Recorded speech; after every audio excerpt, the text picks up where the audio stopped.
Hi friends, welcome to Prabhu vlogs. இன்றைக்கி நம்ம பார்க்க போகிறது கிச்சன் கேட்டகரி. அதில் புதுசாக நாங்கள் வாங்கின ஒரு ஹோம் அப்ளையன்சஸ் பற்றி பார்க்க போகிறோம். அது என்னென்னா டிஷ்வாஷர். நம்ம நார்மலாக வீட்டில் யூஸ் பண்ணுற பாத்திரம் விளக்குறதுக்காக வாங்கின டிஷ்வாஷர். ஸோ இது என்னோடய பிராண்ட் வந்து பார்த்திங்கன்னா மிடியா. இது வந்து கேரியர் ஏசி இருக்குது பார்த்திங்களா, அதனோட one of the type brand. So இதனோட ஃபுல் யூசேஜ் ரிவ்யூஸ் பற்றி என்னோடய ஒய்ஃப் சொல்லுவாங்க. ஹாய் ஃப்ரெண்ட்ஸ், டிஷ்வாஷர் பற்றின வீடியோ நம்ம பார்க்க போகிறோம். இதுதான் என்னோடய ஃபஸ்ட்டு வீடியோ. இது பார்த்திங்கன்னா நான் டிஷ்வாஷர் வாங்கி 1.5 month யூஸ் பண்ண வாட்டி இந்த வீடியோவை போடுறேன். ஏன்னா எந்த ஒரு விஷயமும் நம்ம யூஸ் பண்ணி பார்த்துட்டு தான் நம்ம ஷேர் பண்ணுங்கிறது என்னோடய ஹஸ்பண்ட் என்னோடய 2 பேர்த்தோட ஐடியாவும் அதுதான். இப்போ பார்த்திங்கன்னா டிஷ்வாஷர் நான் ஏன் வாங்கினேங்கிற காரணத்தை ஃபஸ்ட்டு சொல்கிறேன். ஃபஸ்ட்டு பார்த்திங்கன்னா எனக்கு சென்சிட்டிவ் ஸ்கின்னு, அதனால் வந்து கையில் கொஞ்சம் அலர்ஜியாக இருக்கிறதுனால நம்ம சோப்ஸ் எல்லாம் பார்த்திங்கன்னா கெமிக்கல், நானும் லிக்யூடு எல்லாமே யூஸ் பண்ணி பார்த்துட்டேன். எது யூஸ் பண்ணாலும் என்னோடய ஸ்கின்னுக்கு வந்து ஒத்துக்கலை. அதுக்கு நம்ம என்ன பண்ணலாம் நிறைய டைம் நாங்கள் யோசிச்சுருக்கோம். அடுத்தது நம்மளுக்கு இதனால் வந்து நம்ம பாத்திரம் கழுவலைன்னா லேடிஸ்க்கு தெரியும் என்னென்ன வேலைகள்லாம் டிஸ்டர்ப் ஆகும். அடுத்த நாள் வந்து நம்ம ஸ்கூல் குழந்தைங்கள அனுப்பணும். அந்த மாதிரி தாட்ஸ் எல்லாம் எந்நேரம் ஓடிட்டே இருக்கும். நம்மளுக்கு சமைக்கிறதுங்கிறது வந்து ஈஸியான விஷயம். அதை வந்து நம்மளுக்கு பாத்திரம் ரெடியாக இருந்தாவே கிச்சனுக்குள்ளே போனோன்னையும் நம்ம சமைக்கிறது ரொம்ப பிடிக்கும் நம்மளுக்கு. அதனால் அடுத்தது என்ன பண்ணலான்னு யோசிக்கிறப்ப சரி சர்வெண்ட் வச்சு பார்க்கலாம் அப்படின்ட்டு யோசித்தோம். சர்வெண்ட் வச்சோம்னா கரெக்ட் டைமுக்கு வர மாட்டேங்கிறாங்க, ஆள் மாற்றிட்டே இருக்கிற மாதிரி இருக்குது. அவங்கள நம்பி உள்ளுக்குள்ளே நம்ம விட முடியல. நெக்ஸ்ட்டு அதை விட பெரிய விஷயம் கொரோனான்னு ஒன்று வந்தது. அதில் 2 years வந்து நம்மளை தவிர மற்றவங்கள அலோவ் பண்ணவே முடியல.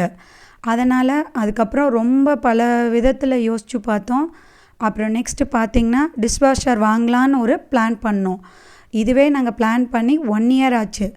அப்புறம் பார்த்திங்கன்னா டிஷ்வாஷரில் நிறைய பிராண்ட்ஸ் இருக்குது. மெயினாக பார்த்தோம்னா போஸ், இந்த மாதிரி மெயின் பிராண்ட்ஸ் தான் எல்லாருமே கவர் பண்ணுவோம். ஆனால் நாங்கள் வாங்கியிருக்க பிராண்ட் பார்த்திங்கன்னா மிடியா. ரொம்ப சூப்பராக இருக்குது. நான் யூஸ் பண்ணி பார்த்துட்டு பெட்டராக ஃபீல் பண்ணுறேன். நீங்களும் ட்ரை பண்ணலாம். இது வந்து வீடியோவை ஸ்டார்டிங்லேருந்து எண்டிங் வரையிலும் ஸ்கிப் பண்ணாமல் பாருங்கள் ஃப்ரெண்ட்ஸ். உங்களுக்கு யூஸ்ஃபுல்லாக இருக்கும். உங்களுக்கு டவுட்ஸு ஃபீட்பேக்ஸ் ஏதாவது இருந்தால் கமெண்ட்ஸில் ஷேர் பண்ணுங்கள். நான் உங்களுக்கு ரிப்ளை பண்ணுறேன். வாங்க வீடியோக்குள்ளே போகலாம். இது என்னோடய டிஷ்வாஷர். இன்றைக்கி வந்து நம்ம க்ளீனிங் ப்ராசஸ் பார்க்க போகிறோம். கிட்ஸால் கொண்டு வாங்க. இப்போ இதை மேல் ஃப்ளோரில் பார்த்திங்கன்னா மேல் ரேக்கில் டம்ளர்ஸ், டிஃபன் பாக்ஸு இதெல்லாம் இது நான் ஏன் இங்கே வச்சுருக்கேன்னு நான் சொல்கிறேன் லாஸ்ட்டாக.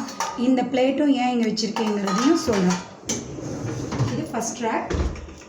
செகண்ட் ரேக் இதில் பார்த்திங்கன்னா நாங்கள் வாங்கியிருக்க வந்து 13 plates செட்டிங்கு. இதில் எல்லாம் பிளேட்ஸ் எல்லாம் வச்சுக்கலாம். இதில் பெரிய பெரிய பாத்திரங்கள், பால் குண்டா, டீ கப்பு, ப்ளஸ் நம்ம குழம்பு செஞ்சு எடுத்து ஊற்றுறோம் இல்லையா, அந்த பாத்திரங்கள்லாம் வச்சுருக்கோம். இது பார்த்திங்கன்னா ஸ்பூன் ஸ்டாண்டு. இதில் ஸ்பூனு, அப்புறம் நம்ம சட்னி கரண்டி, குழம்பு கரண்டி, அப்புறமேட்டுக்கு இந்த மாதிரியான கரண்டிங்க, இதுக்குள்ளே போகிற மாதிரி இருக்கிற கரண்டிங்க, ப்ளஸ் அப்புறம் கத்தி, அப்புறம் பிளாஸ்டிக் வந்து ஹை குவாலிட்டி பிளாஸ்டிக் தான் யூஸ் பண்ணோம்.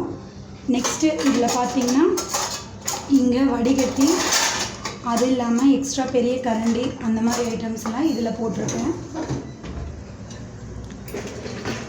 இப்போ ரெண்டுமே நம்ம உள்ள ரேக் தள்ளிட்டு அடுத்தது நெக்ஸ்ட் ஸ்டெப் என்னென்னா இங்கே ஒரு ஃபேன் இருக்கும். அது வந்து எந்த டிஸ்டர்பன்ஸும் இல்லாமல் இருக்குதா அப்படிங்கிறதுக்காக இப்படி சுற்றி பார்த்துக்கணும். அதே மாதிரி கீழேயும் இது ரெண்டையும் சுற்றி பார்த்துட்டு எதுவும் டிஸ்டர்ப் ஆகலை அப்படிங்கிறப்ப நம்ம ஓகே ஸ்டார்ட் பண்ணலாம். இங்கே ஏன் இந்த பிளேட் இங்கே வைக்கலைன்னா அந்த பெரிய பிளேட் வந்து இதில் வச்சா முட்டுது, அதனால் நான் வைக்கல. அதுக்காக நம்ம நியூ பிளேட் வாங்கணுங்கிற அவசியம் இல்லை. நம்ம இந்த மாதிரியும் கூட ஸ்டோர் பண்ணிக்கலாம் அப்படிங்கிறது தான் என்னோடய ஐடியா. அதுக்கடுத்தது நெக்ஸ்ட்டு இது வந்து நான் டேப்லெட் போடல, இதுக்குன்னு யூஸ் பண்ணுறேன். நம்ம பவுடர் யூஸ் பண்ணுறோம். நான் யூஸ் பண்ணுற பிராண்ட் வந்து ஃபார்ச்சூன். இதில் ரிங் சைடும் ஊற்றுறது இருக்குது. இந்த பவுடர், ரிங் சைட், அதுக்கப்புறம் பார்த்திங்கன்னா சால்ட்டு 3. நான் சால்ட்டு வந்து ஃபஸ்ட்டே இங்கே இருக்கிற கொஞ்சம் கிட்ட காமிங்க.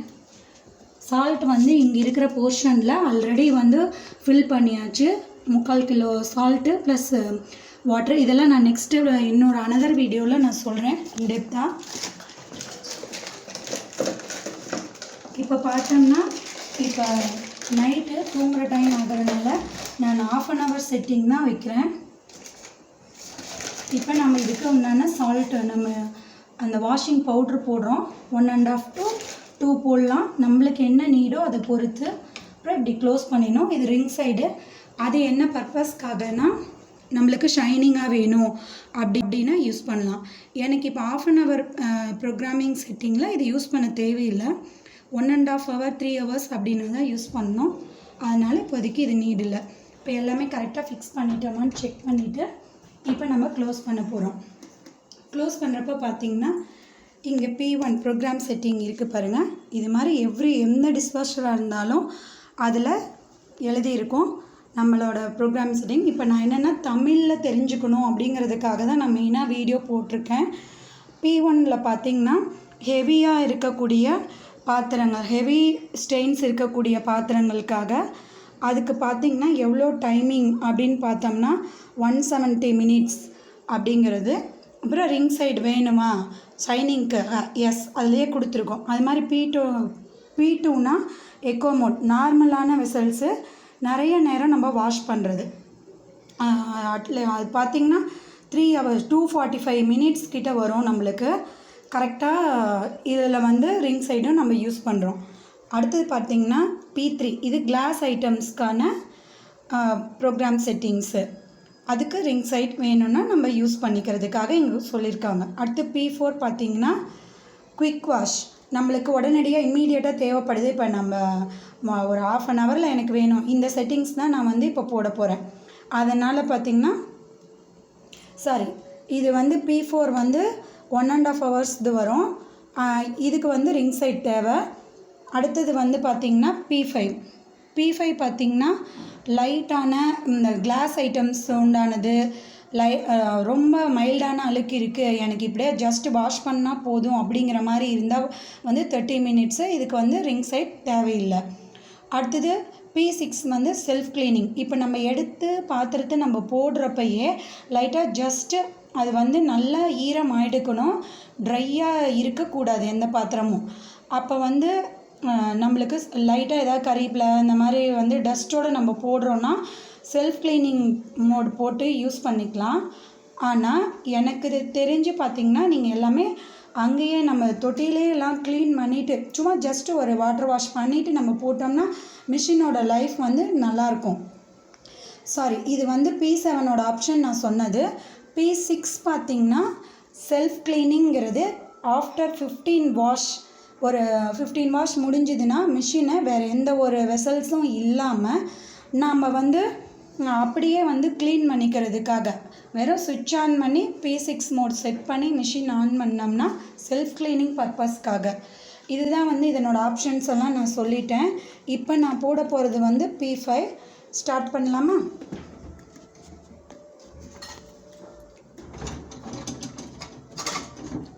அதையும் சொல்லணும், அட்ஜஸ்ட் பண்ணணும்.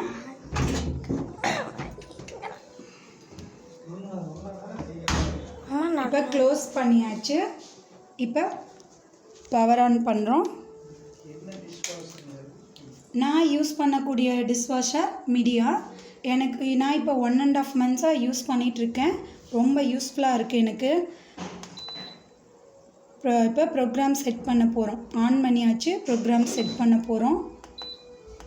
நான் P5 30 minutes ப்ரோக்ராம் வச்சுருக்கேன்.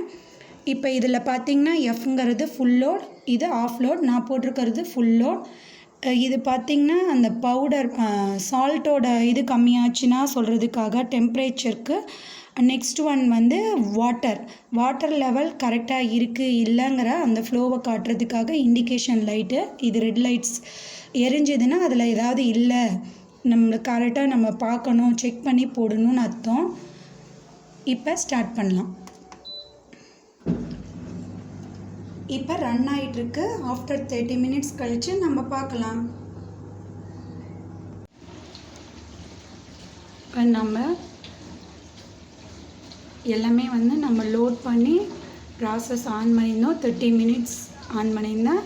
இப்போ பார்த்திங்கன்னா லாஸ்ட்டு 2 மினிட்ஸ் இருக்குது. இப்போ 1 மினிட் வந்துட்டு எண்டுன்னு வந்து ஒரு பீப் சவுண்ட் வரும்.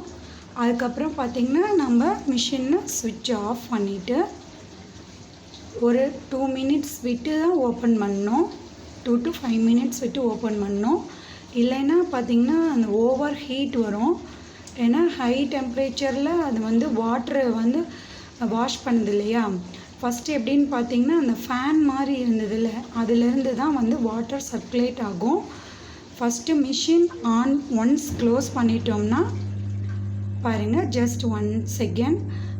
ஒன்ஸ் க்ளோஸ் பண்ணிட்டோம்னா ப்ரோக்ராம் செட் பண்ணி ஆன் பண்ண வாட்டி நாம் எக்காரணத்துக்கு கொண்டு மறுபடியும் ஓப்பன் பண்ணக்கூடாது. இல்லைன்னா வாட்டர் ஃபுல்லாக வெளியே வந்துடும். அந்த வாட்டரை எடுத்துக்க ஆரம்பிச்சிருச்சுன்னா ஃபஸ்ட்டு என்னாகும்னு பார்த்திங்கன்னா நார்மல் வாட்டரை ஹீட் வாட்டராக கன்வெர்ட் பண்ணும். அதுக்கப்புறமேட்டுக்கு தான் நம்மளுக்கு வந்து வெசல்ஸ் வந்து க்ளீனிங் ஆரம்பிக்கும். அந்த பவுட்ரு வந்து ஆட்டோமேட்டிக்காக ஓப்பன் ஆகிடும். நம்ம ரிங் சைடு ஊற்றிருந்தா அது ஷைனிங் பர்பஸ் அதுவும் ஓப்பன் ஆகிக்கும், அந்த லிக்யூட்லேருந்து எடுத்துக்கும்.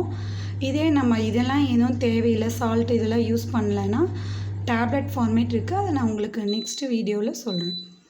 இப்போ பாருங்கள் 00ன்னு வந்துடுச்சா. இப்போ எண்டுங்கிற வேர்டு வரும். இந்த மாதிரி தான் பீப் சவுண்ட் கேட்கும். எண்டு. இந்த ப்ரோக்ராம் எண்ட் ஆகிடுச்சுன்னா நம்ம ஸ்விட்ச் ஆஃப் பண்ணிக்கலாம். ஒன்ஸ் ஸ்விட்ச் ஆஃப் பண்ணிவிட்டு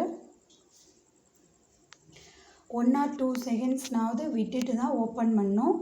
மேக்ஸிமம் 5 மினிட்ஸ்னாவது விட்டு தான் ஓப்பன் பண்ணோம். இப்போ நான் வீடியோக்காக உங்களுக்கு ஓப்பன் பண்ணி காட்டுறேன். ஆனால் வந்து இந்த மாதிரி ஓப்பன் பண்ணாதீங்க. ஒரு 5 மினிட்ஸ் கழித்து ஓப்பன் பண்ணுங்கள். இப்போ பார்த்திங்கன்னா இப்படி தான் இருக்கும். அந்த ஹீட் வந்து அந்த வர்றது உங்களுக்கு நல்லாவே தெரியும். இங்கே உடனே டச் பண்ணோம்னா லைட் ஹீட் இருக்கும்.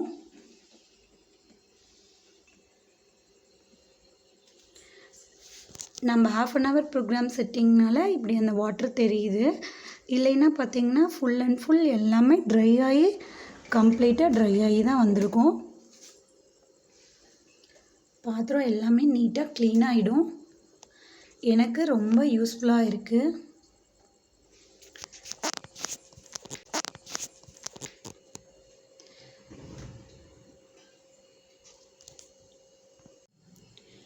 பார்த்திங்கன்னா 5 மினிட்ஸ் கழித்து நம்ம வெசல்ஸ் எடுக்கலாம். 1/2 hour செட்டிங்னால அந்த கொஞ்சம் ட்ரை ஆகாமல் இருக்குது. இதே வந்து 1.5 hours அந்த 245 மினிட்ஸ் அதெல்லாம் போட்டோம்னா நல்லா இதாக இருக்கும். பாருங்கள், நல்லா க்ளீன் ஆகிடுக்கு. எவ்வளோ பாத்திரங்கள் வேணாலும் போட்டுக்கலாம். நம்ம ரொம்ப பெரிய பெரிய பாத்திரம் போடாமல் சின்ன பாத்திரம்லாம் இதெல்லாம் நல்லாவே நீட்டாக யூஸ் பண்ணிக்கலாம். மேல் ரேக்கில் பார்த்திங்கன்னா டம்ளர்ஸ் இருக்குது. இப்போ இந்த மாதிரி வாட்டர் தங்கியிருந்தால் மட்டும் நம்ம இதை ட்ரை பண்ணிக்கலாம். பாருங்கள், டம்ளர் காமிக்க பாருங்கள், நீட் அண்ட் க்ளீனாக இருக்குது. ஹை குவாலிட்டி பிளாஸ்டிக்ஸ் யூஸ் பண்ணலாம்.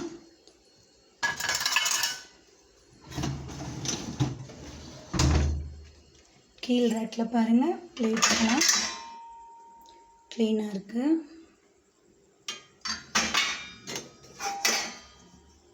பால் பாத்திரம்,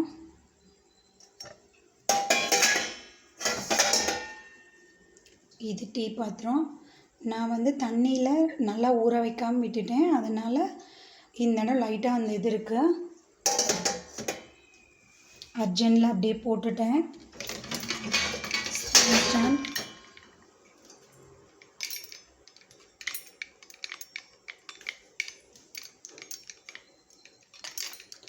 எல்லாமே க்ளீனாக நீட்டாக வந்திருக்கு பாருங்கள். ஓகே ஃப்ரெண்ட்ஸ், இதுதான் என்னோடய டிஷ்வாஷர் வீடியோ. இதில் மேற்கொண்டு நம்ம என்னென்ன திங்ஸ் போடலாம் போடக்கூடாதுங்கிறத நெக்ஸ்ட் வீடியோலாம் அப்லோட் பண்ணலாம். தேங்க்யூ ஃபார் வாட்சிங். பாருங்கள் ஃப்ரெண்ட்ஸ், எப்படி சும்மா பாத்திரம்லாம் பளிச்சுன்னு வந்திருக்குது. ரொம்ப ஹாப்பியாக ஃபீல் பண்ணுறாங்க. நீங்களும் இதை ட்ரை பண்ணி பாருங்கள். ஃபுல் வீடியோ பார்த்ததுக்கு தேங்க்ஸ். உங்களோட ஃபீட்பேக் கமெண்ட்டில் ஷேர் பண்ணுங்கள். இதனோட நெக்ஸ்ட் அப்டேட் வீடியோ சீக்கிரமாகவே ஷேர் பண்ணுறோம். பாய் டு ஆல்.